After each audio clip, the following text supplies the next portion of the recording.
এই যে আজ খাওয়া দাওয়ার মেনুগুলো দেখাচ্ছি, এগুলো সবই একজনের ৭ বছরের প্রেমের পরিণতির ফল। মানে তার পাকা দেখার দিন এই মেনুগুলো ছিল, সেটাই আজকে তোমাদের সাথে আমি শেয়ার করব।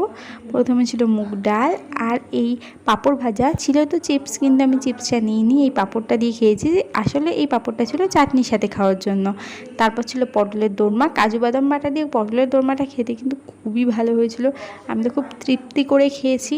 তারপর এটা দিয়ে খেতে না খেতেই চলে আসলো পানির আলু দিয়ে একটা তরকারি। আর পানির আলুর তরকারিটা ওটাও ভীষণ ভালো খেতে হয়েছিলো। আর পানিরটা না স্পেশালি ভীষণ সফট ছিল।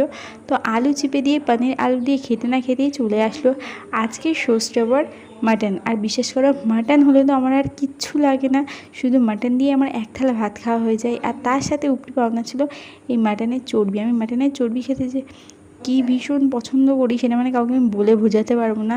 আর ছিল এক পিস আলু। আর আলু ছাড়া চিকেন হোক মাটন আমার তো সব কিছুই অসম্পূর্ণ মনে হয়। তো এইসব সমস্ত কিছু দিয়ে খাওয়ার পর শেষে ছিল টমেটোর চাটনি, কাজু আর কিশমিশ দিয়ে। আর যে পাঁপড় ছিল সেটা তো আমি আগেই ডাল দিয়ে খেয়ে ফেলেছি। তো এই ছিল আজকের পাকা দেখার মেনু। তোমাদের ভিডিওটা কেমন লাগলো অবশ্যই কমেন্টে জানাতে ভুলো না। চলো টাটা।